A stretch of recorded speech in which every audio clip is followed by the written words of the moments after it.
반갑습니다. 오늘은 이제 모세오경의 마지막 책인 신명기를 함께 살펴보려고 합니다.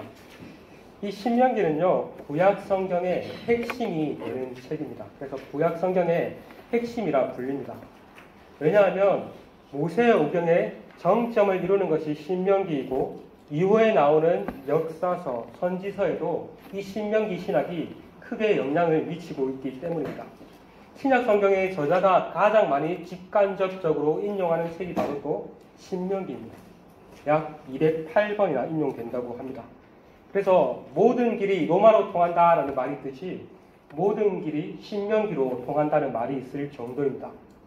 영어로 신명기를 우리 한번 읽어볼까요? 한번 읽어보겠습니다. 시작. 제가 읽을게요. 발음이 안 좋지만 두터라럼이라고 하는데 많이 들었어요. 이게 두트로라는 말은 두 번째라는 뜻이고 노미는 율법이라는 뜻입니다. 그래서 한마디로 말하면 두 번째 율법이라는 뜻입니다. 두 번째 율법이 있으니까 첫 번째 율법이 있었겠죠. 이 첫 번째 율법이 뭐였겠습니까? 시내산에서 받았던 출애굽기 20장에 이제 시내산에서 받았던 출애굽 1세대들이 받았던 것이 첫 번째 율법이에요. 근데 출애굽 1세대들이 이 첫 번째 율법에 순종했습니까? 불순종했습니까? 불순종했죠. 깨졌어요. 언약이 파기되었어요. 그래서 하나님께서 다시 그 첫 번째 율법의 확대판으로 출애굽 2세대들에게 주신 것이 바로 신명기입니다. 우리말 할 때 이 신명기 할 때 신, 어떤 한자로 어떤 신을 쓸까요? 매울신? 새롭다 신? 바로 거듭신을 쓰고 있습니다. 중국어로도 한번 뜻을 찾아보니까 설명하다라는 뜻이 있어요. 거듭신, 우리 신신당부한다 할 때 쓰는 바로 그 신입니다. 그래서 이 신명기는 하나님의 계명을 거듭 말한 것을 의미합니다. 이 히브리어의 명칭은 이렇게 쓰는데 히브리어는 이쪽으로 읽습니다. 그래서 엘레 핫 데바림이라고 하는데 번역하면 이것들은 말씀들이다입니다. 히브리어 성경은요 보통 이게 히브리어 단어 첫 번째 두 글자를 따가지고 책 제목이 되거든요. 그래서 신명기를 읽었을 때 이것들은 말씀이니다라고 이렇게 시작을 합니다. 그래서 신명기를 말씀의 책이라고도 부르기도 합니다. 그러면 이 신명기는 자체가 또 성경 자체가 또 율법을 설명하는 책이라고도 말을 합니다. 우리 1장 5절을 함께 읽으시겠습니다. 시작. 모세가 요단 저쪽 모압 땅에서 이 율법을 설명하기 시작하였다. 일러스되. 여기 보시면 설명했다라는 말이 있잖아요. 이 설명했다라는 말이 우리가 흔히 사용하는 이렇게 구구절절 설명한다는 뜻보다는 설교했다라는 뜻에 더 가깝습니다. 그래서 신명기는요, 모세가 모압 땅, 가나안 땅 건너편에 있는 모압 땅에서 출애굽 2세대들을 향해 한 고별 설교입니다.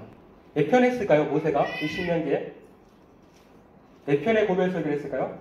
여러분, 이건 기억하시면 좋습니다. 3편의 고별 설교 집입니다. 그래서 지난 시간 우리는 민수기를 통해서 출애굽 1세대들의 불신앙과 불순종으로 말미암은 실패를 살펴보았습니다.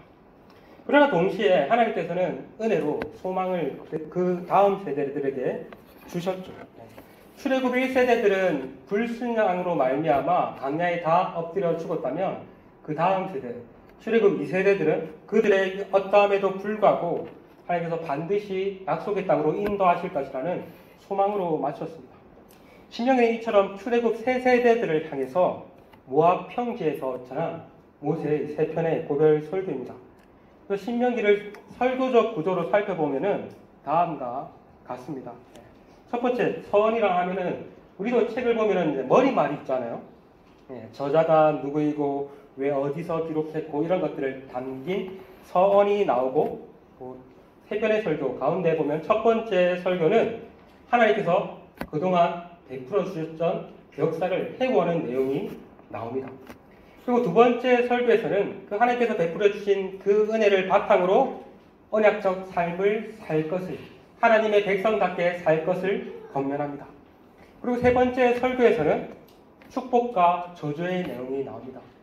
하나님의 말씀을 따라 살 때는 축복을 얻을 것이고 불순종할 경우에는 저주가 있을 것이라고 말을 합니다. 그런데 마지막에는 부록이 나오는데 여기서는 이제 모세의 노래와 유언과 모세의 죽음이 나옵니다.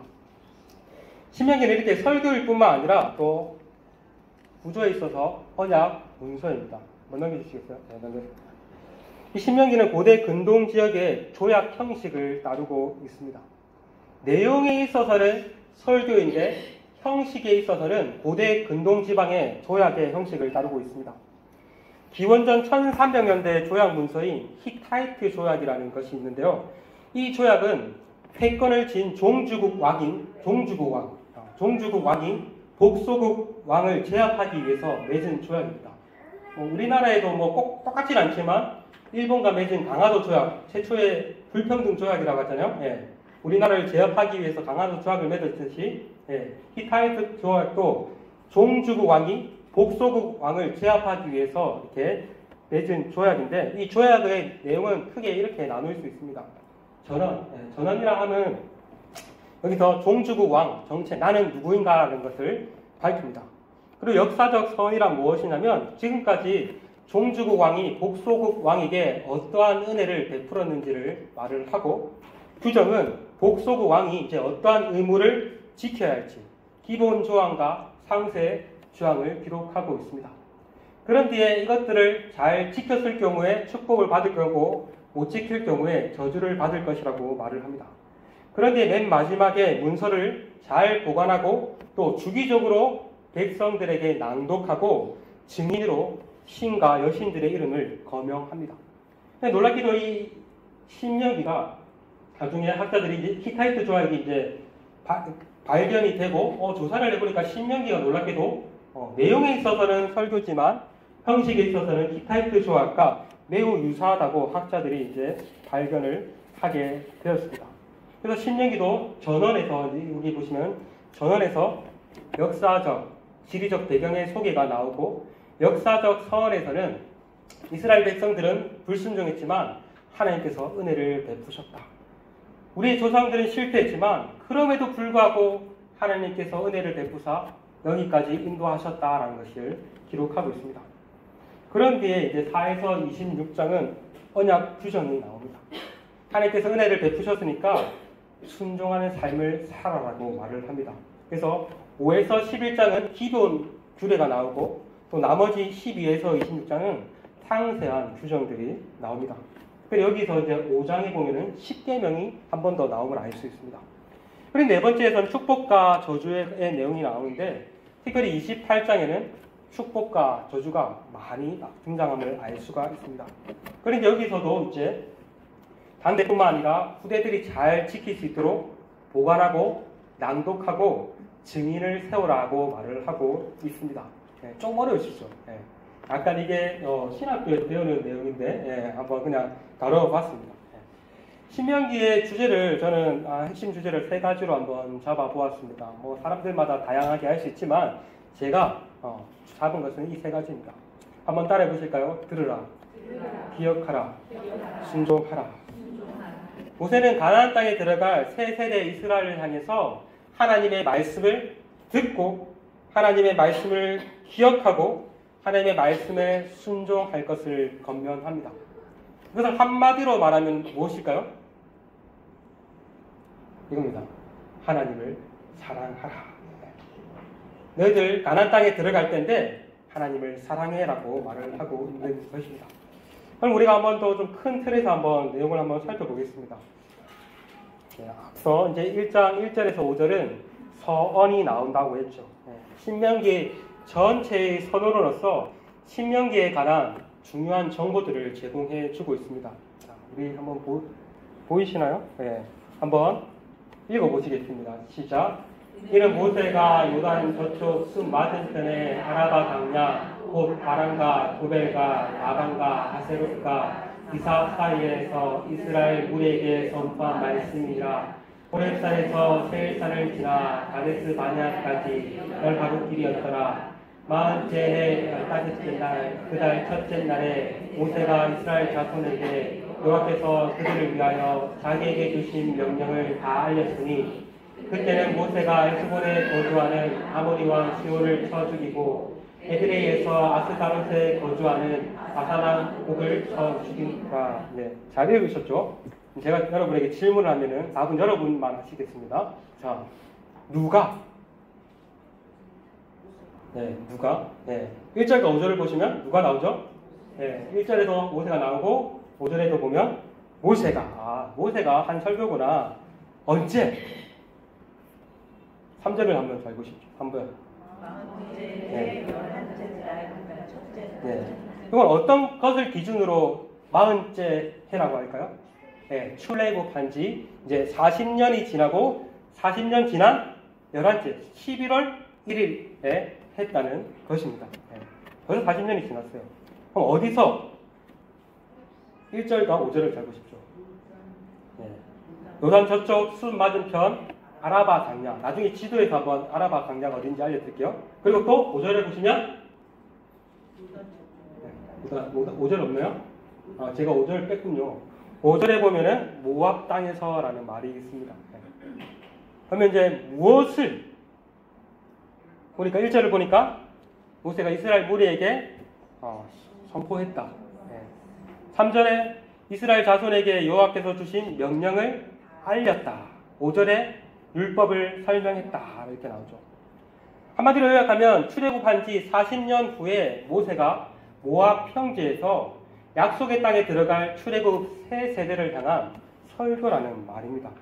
그래서 이 서원에서 전체 이 책이 어떠한 책인지 잘 말을 하고 있죠. 자, 그런데 이제 1장 6절에서 3장 29절까지는 역사적 해고의 내용이 나옵니다. 어디서부터? 이제 호렙산이 어떤 곳이냐면 시내산을 알으세요? 네, 뭐 대략 이쪽 여기가 이제 한참 지금 전쟁이 일어나고 있는데 여기가 이집트고, 예, 이쪽이 이제 이스라엘 가자 지구가 이제 가사 이쪽일 것 같아요. 가자 지구예요. 예. 예, 이쪽이 시내 반도인데 아마도 뭐 정확한 위치는 아니겠지만 뭐 시내산 여기서부터 이제 여기가 모압 평지고요. 에드레이 강야가 이쪽이라고 합니다. 예, 그래서 호렙산에서 모압 평지까지 이제 하나님께서 인도하신 과거를 회상하고 있습니다. 혹시 지난주 민수기의 주제가 한마디로 제가 뭐라고 알려드렸는데 기억나시나요? 이전 것은 지나갔으니 다 새 것이 되었다던가요? 네. 제압된 인간과 신실하신 하나님이라고 했습니다. 그런데 놀랍게도 역사적 해고에 이 내용이 그대로 잘 드러납니다. 1장을 살펴보면 가데스 바네아에서 이스라엘이 행한 불신앙에 관해서 실패의 역사가 나오고, 근데 2에서 3장에서는 그들이 순종하여 요단 동경 땅을 차지한 성공의 역사가 나온 뒤 모세의 기도로 마친다. 모세는 이렇게 역사를 회고하면서 이스라엘 백성들에게 오늘날까지 하나님께서 베풀어 주신 은혜를 기억하며 오늘 하나님의 말씀에 순종할 것을 권면하고 있습니다. 아주 제가 반복 언어 유의를 썼어요. 오늘까지 하나님께서 베풀어 주신 은혜를 기억하고 오늘 순종할 것을 말을 하고 있습니다. 내일 순종하고 모레 순종하는 게 아닙니다. 오늘 순종해야 하고 말을 하고 있습니다. 우리 설교도 마찬가지죠. 뭐 설교의 내용이 뭐 앞으로 일어날 미래의 이야기를 하는 게 아니죠, 맞죠? 거의 성경은 대부분이 이미 이루어진 과거의 내용들이 많이 있습니다. 그렇지만 우리를 통해서 그 말씀, 과거에 하나님께서 어떠한 은혜를 베풀어 주셨는지를 설교를 통해서 우리가 배운 뒤에 오늘 내가 순종해야겠구나라는 것을 살펴볼 수 있습니다. 5에서 26장에 그래서 오늘 한번 우리 읽어보겠습니다. 자, 시작. 그때는 너는 오늘 위로 하늘에나 아래로 땅에 오직 여호와는 하나님이시오 다른 신이 없는 줄을 알아 명심하고 오늘 내가 내게 명령하는 여호와의 규례와 명령을 지키라. 너와 내 후손이 복을 받아 내 하나님 여호와 앞에서 내게 주시는 땅에서 한없이 오래 살리라. 오늘 순종해라. 여러분에 대해서 신명기 강의를 들으시고 여러분 하나님께서 깨닫게 해주시는 것들이 있다면 내일 순종해야지가 아니라 오늘 순종하셔야 됩니다. 그래서 5에서 26장은 하나의 백성답게 살기 위한 규례가 나옵니다. 기본 규례가 나오고 상세 규례가 나오는데 특별히 5장에서는 10계명이 나옵니다. 신명기 5장에서 10계명이 나오고 또 이전에 한번 10계명이 나왔어요. 어디서 나왔죠? 네, 힌트로 여기 제가 적어놨는데 네. 출애굽기 20장에도 한 번 더 나왔었죠. 10계명은 출애굽기 20장에도 나오고 신명기 5장에서도 나옵니다. 이런 것들은 조금 이렇게 뭐 다른 건 다 안 해도 되는데 약간 좀 이런 좀 상식적인 거. 그래도 우리 교양 있는 사람들이니까 이 정도는 좀 외워주시면 좋습니다. 근데 거의 다 내용이 비슷한데 조금 차이가 나는 부분이 있습니다. 그것은 바로 안식일에 관한 계명인 사계명입니다. 출애굽기에서는요 안식일을 지키라고 하는데 창조와 관련해서 안식일을 지키라고 말하고 있습니다. 하나님께서 6일 동안 창조하시고 7째 날에 안식하셨기 때문에 창조를 근거로 해서 안식을 지켜라 라고 말하고 있습니다. 근데 신명기에서는 안식일을 지키는데 왜 지켜야 하는 이유를 말을 할 때 구원과 관련해서 말합니다. 하나님께서 너희들을 애굽 종노릇 하던 땅에서 인도하여 참 안식을 주셨다. 그러니까 너희들도 안식을 지켜라 라고 말을 하고 있습니다. 이걸 통해서 무엇을 말을 합니까? 이 안식일을 지킴으로써 창조주 되시는 하나님과 구원주 되시는 하나님을 기억하라는 것입니다. 오늘날의 이 안식일의 개념이 이제 예수님의 부활 이후 주일 개념으로 바뀌었죠. 우리가 주일 예배를 드려야 하는 이유가 무엇입니까? 그것은 이 주일 예배를 통해서 창조주 되시는 하나님을 높이고 구원주 되시는 하나님을 높이기 위해서입니다. 그래서 이거는 좀 차이가 있습니다. 그런데 이제 6장을 보시면 그 유명한 쉐마 본문이 나옵니다. 저는 이 본문을 아마 죽을 때까지 평생 잊을 수 없을 것 같습니다. 왜냐하면 제가 강도사 고시를 한번 떨어졌거든요. 그런데 그때 설교는 제출이에요. 시험은 4번 치는데 이제 설교랑 논문이랑 주회를 그냥 시험 치기 전에 제출하면 되는데 7개 중에 6개는 다 붙었는데 설교에서 떨어졌는데 그 본문이 쉐마 본문이에요. 제가 대학교 때 기독교 교육을 전공해가지고 이 본문 누구보다도 잘 안다라고 생각해가지고 했는데 이 잘못 인용을 사사기를 사라고 이렇게 사수로 인용해야 되는데 사로 인용해가지고 바로 탈락해가지고 웬만한 설교에서 안 떨어뜨리거든요. 웬만하면은 그래서 제가 평생 잊을 수 없는 쉐마 본문 들어라 이스라엘 안 들어도 돼요 이제는. 그래서 이 히브리어로 이제 쉐마라는 말은 들어라라는 겁니다. 우리말에는 이스라엘아 들어라 되어 있지만 히브리어는 쉐마 이스라엘이라고 말을 하고 있습니다. 그럼 이스라엘이 들어야 할 내용이 무엇인가? 바로 너희 하나님 여호와는 오직 유일하신 여호와다라는 말입니다. 이 말을 쉽게 말하면 하나님 외에 다른 신이 있다 없다? 없다라는 말입니다. 당시 이방 사회들은 다신교 사회였습니다. 이스라엘 백성이 나온 이집트도 다신교 사회였고 그들이 장차 들어갈 가나안 땅도 다신교 사회였습니다. 그렇기 때문에 하나님은 이 십계명을 주심으로써 그런 것들은 다 사람들이 만든 헛된 신이다. 오직 여호와만이 참신이라는 것을 기억할 것을 말씀하셨습니다. 그리고 하나님을 사랑하는데 어떻게 사랑해야 하나라고 말을 하고 있습니까? 뭐라고 말합니까? 마음을 다하고 뜻을 다하고 힘을 다하여 하나님 여호와를 사랑하라. 여러분 마음, 뜻, 힘 요거 3개만 가지고 하나님 사랑하면 되죠? 맞죠? 이 말은 요거 3개만 가지고 사랑하는 게 아니라 전심으로 전적으로 하나님만을 사랑하라라는 말입니다. 여러분 하나님을 사랑한다는 것이 어떻게 하는 것이 하나님을 사랑하는 걸까요? 주님 사랑해요 온 마음과 정성 다해 찬양 고백한다고 해서 하나님 사랑하는 걸까요? 물론 맞죠. 근데 하나님 사랑한다는 것은 하나님의 말씀에 순종하는 겁니다. 하나님의 말씀을 지켜 행하는 것입니다. 여긴 적혀있지 않지만 바로 윗구절 3절을 보시면 이스라엘아 듣고 삼가 그것을 행하라 라고 말을 합니다. 그리고 여러분 신명기를 잘 읽어보시면 끊임없이 계속해서 행하고 순종하라고 거듭거듭 말을 하고 있습니다. 네가 먼저 이렇게 행해라. 어른인 네가. 그리고 여기 끝이 아닙니다. 이것들 더 나아가서 7절에 보시면 누구에게 가르쳐라?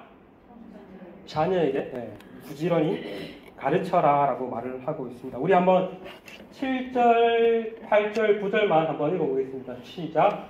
내 자녀에게 부지런히 가르치며 집에 앉아 있을 때든지 길을 갈 때든지 누워 있을 때든지 일어날 때든지 이 말씀을 강론할 것이며 너는 또 그것을 내 손목에 메어 기호를 삼으며 내 미간에 붙여 표로 삼고 또 내 집 문설주와 앞간문에 기록할지니라.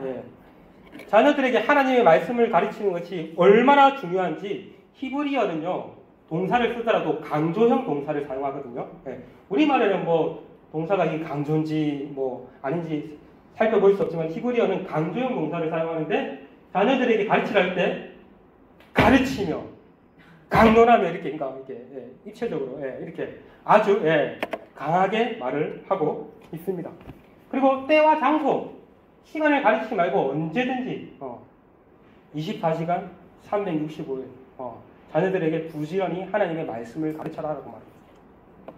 너 1세대 너만 하나님의 말씀을 듣고 기억하고 순종할 것이 아니라 너 다음 세대 너희들 자녀들에게도 가르쳐서 그들도 하나님의 말씀을 듣고 기억하고 순종하라고 말을 하고 있습니다. 근데 참 안타까운 것은 반쪽짜리 진리, 구약만 믿는 유대인들은 이 쉐마 가르침에 철저히 순종합니다. 지금도 안식일이 되면은 아빠가 자녀들에게 1시간씩 성경을 가르친다고 하더라고요. 유튜브에 보시면 유대인의 교육해가지고 찍은 다큐멘터리 있습니다. 지금도 이 쉐마 본문을 순종하면서 자녀들에게 부지런히 하나님의 말씀을 가르칩니다. 그래서 유대인 우리 아시잖아요. 세계에서 얼마 안 되지만 뭐 나쁜 짓도 많이 하지만 아주 명성이 있잖아요. 그 반쪽짜리 진리를 가르치는 그들도 이 말씀에 순종하는데 그러면 구약과 신약을 다 가지고 있는 완전한 진리를 가지고 있는 우리 기독교인은 어떻습니까? 세상의 지식만을 가르치는데 부지런히 가르치고 있지는 않습니까? 정작 하나님의 말씀을 가르치는 일에 우리가 소홀하고 있지는 않습니까? 하나님께서는 부모인 여러분에게 물으실 것입니다. 하나님은 여러분만 신앙생활을 잘하고 천국에 오시길 원치 않습니다. 여러분의 자녀들에게 신앙을 잘 전수하고 오기를 원하십니다. 저에게는 책임이 없어요. 저는 아직 결혼 안 했기 때문에 자녀가 없기 때문에 저는 그러한 사명을 부여받지 못했지만 여러분에게는 하나님이 그 책임을 부여하셨고 그 책임에 대해서 하나님께서는 반드시 물으실 것입니다. 애가 다 컸다고 이제 뭐 안 가르쳐도 돼? 아닙니다. 애들 여러분 금방 크죠? 금방 한국 갑니다. 여러분의 부지런히 지혜를 맞대어서 가르쳐야 할 것입니다. 갑자기 진지해졌네요. 그리고 이제 계속해서 이제 율법에 이제 지금 계속 그거 있잖아요. 이제 기본 규정, 상세 규정에 가는 거 그냥 뭐 어렵잖아요. 그냥 이렇게 해라, 하지 말라, 뭐 이렇게 계속 나오니까 그냥 쭉쭉 읽으시면 되고요. 이제 11장 26절에서 28절은 축복과 저주에 관해서 이제 잠시 중간에 나오는데 하나님의 말씀에 순종하면 축복이, 불순종하면 저주가 있을 것이라고 말을 합니다. 우리 한번 읽겠습니다. 시작. 내가 오늘 복과 저주를 너희 앞에 두나니 너희가 만일 내가 오늘 너희에게 명하는 너희 하나님 여호와의 명령을 들으면 복이 될 것이요 너희가 만일 내가 오늘 너희에게 명령하는 도에서 돌이켜 떠나 너희 하나님 여호와의 명령을 듣지 아니하고 본래 알지 못하던 다른 신들을 따르면 저주를 받으리라. 하나님 복을 받을 것이지만 불순종하면 저주를 받을 것이다. 그런 뒤에 이제 12장 27장까지는 이스라엘이 지켜야 할 상세 규정에 관해서 언급이 되고 27장 하반부에서 이제 저주에 관한 내용이 나오고 28장에서는 축복과 저주에 관한 내용이 많이 나옵니다. 28장에서는 하나님께서 28장 1절에서 14절은 이스라엘이 하나님의 말씀을 잘 듣고 순종하면은 이러한 복들을 주시겠다라고 약속하십니다. 성읍이 잘 되는 복, 자녀의 복, 물질의 복, 승리의 복을 주시겠다라고 말을 합니다. 다양한 복들이 언급됩니다. 할렐루야 안 하시네요? 이럴 때 할렐루야 하셔야 되는데. 여기에 보면은 우리가 좋아하는 구절들이 다 있습니다. 28장 6절에 보면 내가 들어와도 복을 받고 나가도 복을 받을 거니와. 할렐루야 하시는 분에게 복이 있을지어다. 예. 8절에 보시면 이거 우리 막 예전에 막 기도할 때 많이 하잖아요. 여호와께서 너를 머리가 되고 꼬리가 되지 않게 하시며 위에만 있고 아래에 있지 않게 하리니. 할렐루야 안 하시네요. 예, 이런 복들이 하는 다양한 복들이 주어집니다. 여러분 우리 복 싫어하는 사람 있으십니까? 예. 중국 사람만 복 좋아하는 게 아니라 한국 사람도 복 좋아하고 서양 사람들도 복 좋아합니다. 이 복 자체가 나쁜 것이 아닙니다. 물질적 복 자체가 나쁜 것이 아닙니다. 여기 나오는 우리는 다 복을 받기를 원합니다. 맞죠? 저도 복 받기를 원하고 여러분도 복 받으시길 바랍니다. 그런데 문제는 복만 추구하는 신앙입니다. 이것을 가리켜 기복신앙이라고 하죠. 11조를 하고 주일을 잘 성수하고 교회 봉사를 잘하는 궁극적인 목표가 은근히 복을 받기 위해서입니다. 실제로 하나님께서는 제가 교회 생활을 해도 정말 교회를 잘 섬기는 집사님, 장로님, 권사님, 자녀들이 잘 되는 것들을 참 많이 봤습니다. 하나님께서 실제로 그렇게도 복을 주십니다. 그런데 복 자체가 목적이 되어서는 안 됩니다. 우리가 복을 받는 그 자체가 목적이 되었다면 무속신앙과 뭐가 다르겠습니까? 무속신앙의 핵심이 뭔지 아십니까? 네 글자입니다. 기복방해. 복을 받고 액을 없애는 거예요. 우리가 막 그걸 추구한다면은 무속신앙과 뭐가 다르겠습니까? 기독교 신앙에 있어서 궁극적인 목표는 복이 아닙니다. 이미 우리는 예수 그리스도를 통해 구원이라는 큰 복을 받은 자입니다. 우리는 궁극적으로 그 목적은 하나님의 말씀에 순종하는 삶을 통한 하나님과의 동행입니다. 하나님과의 관계가 우리의 궁극적인 목적입니다. 복 대신 하나님과의 관계가 좋으니까 자연스럽게 복은 부수적으로 따라옵니다. 돈 많이 버는 사람들이 이렇게 말을 하잖아요. 내가 이렇게 돈 많이 벌었던 것은 내가 돈을 벌려고 아둥바둥 한 것이 아니고 열심히 내가 일을 하다 보니까 돈이 따라왔습니다. 라고 하잖아요. 우리는 그렇게 진짜인지 아닌지 궁금하긴 한데 그렇게 말을 하잖아요. 복도 마찬가지예요. 우리가 하나님의 말씀에 순종하고 하나님의 말씀과 동행하며 살 때 부수적으로 따라오는 것이 복인 줄 믿습니다. 그리고 28장 15에서 68절은 반대로 불순종에 따르는 저주가 나옵니다. 축복은 사실 조금 나와요. 근데 저주는 3배가 더 많아요. 한번 읽어보세요. 28장. 왜 하나님께서 이렇게 저주를 많이 분량 주셨을까요? 하나님 저주를 주시기를 기뻐하시는 분일까요? 아니겠죠? 정신 차려라는 거죠. 그런데 이 저주는 완전히 축복에 반대되는 내용입니다. 흉년이 들 것이고 패배할 것이고 질병이 걸릴 것이고 또 이방의 압제를 받을 것이다 라고 다양하게 말을 하고 있습니다. 과연 이스라엘 새 세대는 약속의 땅에 들어가서 순종함으로 복을 받을 것인가? 아니면 불순종함으로써 저주를 받을 것인가? 어땠나요? 우리가 알듯이 그들이 불순종함으로 그들에게 저주가 임했습니다. 그래서 그 땅에서 쫓겨나죠. 그 땅이 토해버렸다라고 표현하죠. 근데 하나님께서는 놀랍게도 이 신명기에서 그 이스라엘의 실패를 다 내다 보십니다. 이스라엘이 불순종으로 말미암아 약속의 땅에서 쫓겨나 포로된 땅에 살아가게 될 텐데 그때도 그들이 다시 이것을 기억하고 하나님의 말씀에 순종하면은 은혜를 베푸시겠다고 은혜를 약속하십니다. 그것이 30장인데 잘 보이시나요? 좀 글씨가 작아서 잘 안 보이실 것 같은데 저와 함께 교대로 읽겠습니다. 제가 먼저 1절 읽겠습니다. 내가 내게 진술한 모든 복과 저주가 내게 임함으로 내가 내 하나님 여호와로부터 쫓겨간 모든 나라 가운데서 이 일이 마음에서 기억이 나거든 너와 내 자손이 내 하나님 여호와께로 돌아와 내가 오늘 내게 명령한 것을 온전히 따라 마음을 다하고 뜻을 다하여 너의 말씀에 내 하나님 여호와께서 마음을 돌이키시고 너를 긍휼히 여기사 포로에서 돌아오게 하시되 내 하나님 여호와께서 흩으신 그 모든 백성 중에서 너를 모으시리니 쫓겨난 자들이 하늘가에 있을지라도 내 하나님 여호와께서 거기서 너를 모으실 것이며 거기서부터 너를 이끄실 것이다.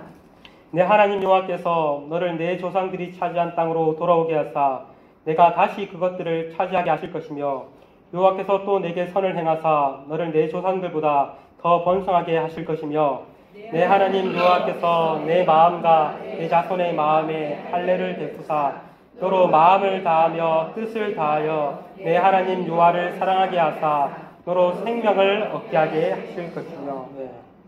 포로의 땅에서 그들이 다시 하나님을 기억하고 순종하면은 하나님께서 회복해 하시겠다고 회복을 약속하십니다. 이 외에도 우리가 선지서를 읽어보면은 선지자들이 이렇게 심판만 외친 것이 아니라 궁극적으로 심판 뒤에 그들을 회복하실 것이라는 회복의 메시지도 잘 담겨 있습니다. 이것이 바로 복음이죠. 특별히 6절, 30장 6절을 보시면 새 언약에 관한 예고가 나옵니다. 제가 한 번 더 읽겠습니다. 내 하나님 여호와께서 내 마음과 내 자손의 마음에 할례를 베푸사 마음을 다하여 뜻을 다하여 내 하나님 여호와를 사랑하게 하사 너로 생명을 얻게 하게 하실 것이며. 이스라엘은 육신적인 할례를 받았습니다. 그러나 그들은 마음의 할례를 받지 않았습니다. 그래서 이 마음이 부패하였기 때문에 이 마음이 완전히 새로워지지 않고는 결코 하나님의 말씀에 온전히 순종할 수 없습니다. 근데 하나님께서 마음의 할례를 행하시겠다라고 말을 합니다. 여기서 마음의 할례를 받는다는 것은 성령을 통해서 거듭나는 것을 의미합니다. 새 언약 예고를 기록하는 또 다른 본문인 에스겔서 36장 26절에서는 새 영을 너희 속에 두고 새 마음을 너희 속에 두어 굳은 마음을 제거하고 살과 같이 부드러운 마음을 줄 것이다 라고 말을 합니다.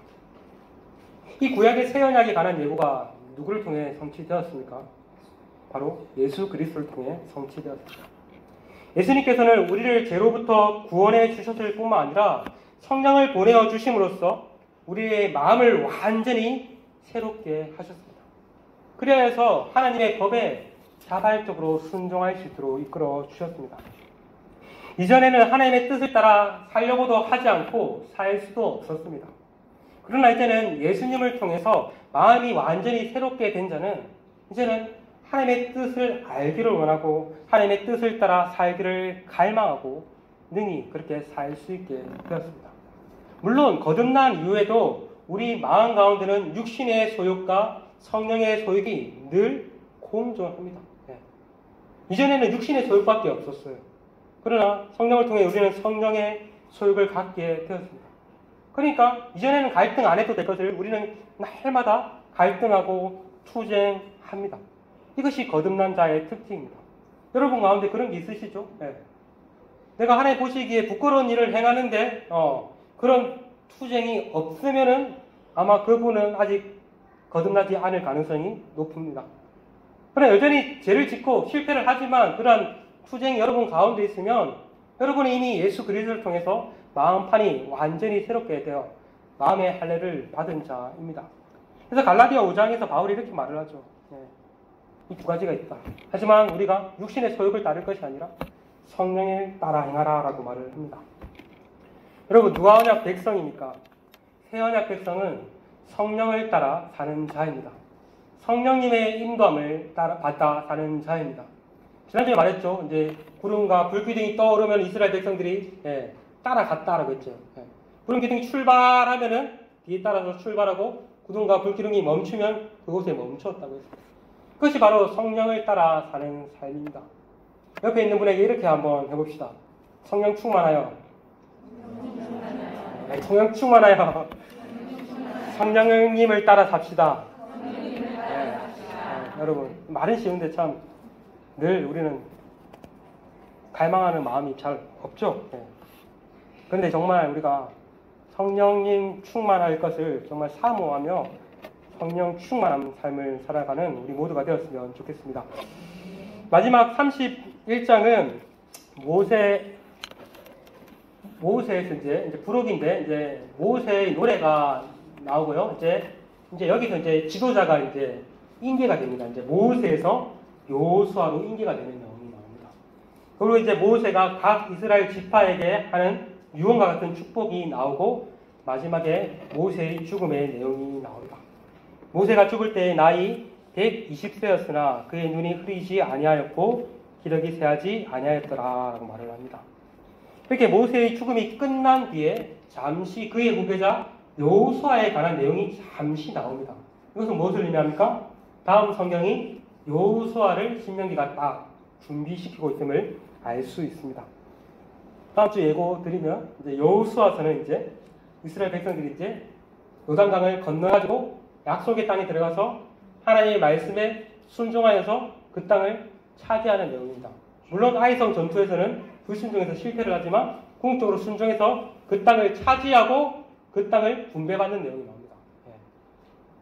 여호수아서가 24장까지 있거든요.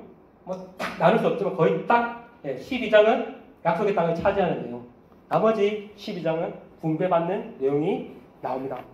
기대되시나요? 이 기대감을 가지고 보세요. 이제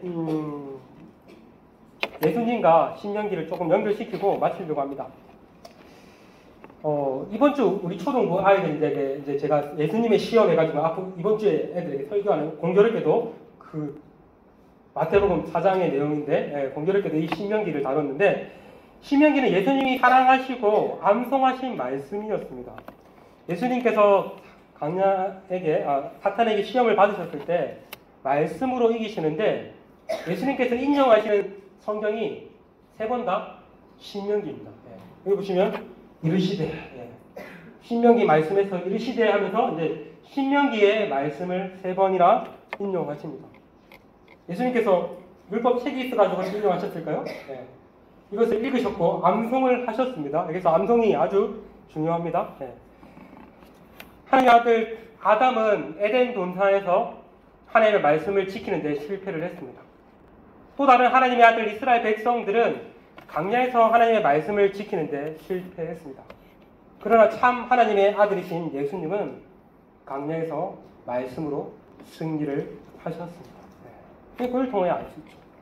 말하기는 우리 또한 이미 승리하신 그 예수 그리스도를 의지하고 하나님의 말씀에 의지해서 이번 한 주도 승리하는 삶을 사시기를 소망합니다. 아멘.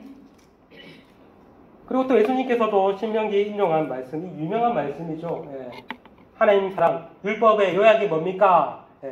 그래서 하나님을 사랑하고 이웃을 사랑해라. 그 하나님을 사랑해라 할 때 이 계명을 또 신명기 시마 본문에서 예수님께서 인용하심으로 말씀한 것을 알 수가 있습니다. 우리는 우리의 모든 삶의 영역이 하나님께 집중되어야 한다라는 말이죠. 혹시 여러분 작년 KBS 연기 대상에 장편 드라마 부분 여자 우수상 뭐 저희는 안 보는데 어떻게 하다 보게 되었어요. 박지영이라는 배우가 이렇게 이하나라는 배우랑 박지영이라는 배우를 받았는데 이 두 사람이 크리스천인데 아주 명언을 하더라고요. 박지영이라는 배우는 처음부터 아예 하나님 감사합니다 하고 이렇게 시작을 하던데 그 배우의 소감이 되게 인상 깊어가지고 제가 딱 적었습니다. 한번 우리 한번 읽어보겠습니다. 시작. 과거를 그리워하지 않고 다가올 미래를 두려워하지 않고 현재를 아름답게 감사하며 살겠습니다. 이 말을 들었을 때 진짜 성경적이구나 싶었습니다. 조사해 봤어요. 진짜 알고 보니까 크리스천이더라고요. 저는 이 신명기는 과거에 일어난 일을 회고함으로써 과거의 역사에서 현재의 순종뿐만 아니라 미래를 소망하며 살라고 말을 합니다. 그래서 저는 이걸 또 마지막 나가면서 이렇게 한번 바꿔보았습니다. 한번 읽겠습니다. 시작. 과거를 기억하며 다가올 미래를 소망하며 현재에 순종하며 과거에 하나님께서 우리에게 베풀어 주신 그 은혜를 우리는 기억해야 합니다. 그럴 때 우리는 어떠한 상황 가운데 속에서도 다가올 그 미래에 대해서 불안하거나 염려하지 않을 수 있습니다. 하나님께서 지금까지 과거에도 인도하셨고 지금도 인도하셨듯이 앞으로도 인도하실 것이라는 그 믿음이 있다면 우리는 소망을 품고 살아갈 수 있습니다. 그게 끝이 아니죠. 더 중요한 것은 과거와 현재가 아니라 오늘을 하나님의 말씀에 순종하며 살아가는 것입니다. 앞서 말씀드렸듯이 이 신명기는 오늘이라는 말이 많이 나옵니다. 48번이 나온다고 합니다. 어제도 내일도 아닌 오늘 하나님의 말씀에 순종하라는 말입니다.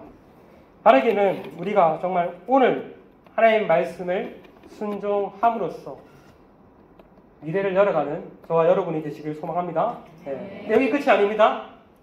주가 여러분의 자녀들에게도 또 그렇게 살 수 있도록 부지런히 가르쳐서 모든 세대가 그 하나님의 은혜 가운데 주님을 찬양하며 나아가는 저와 여러분 되시길 소망합니다.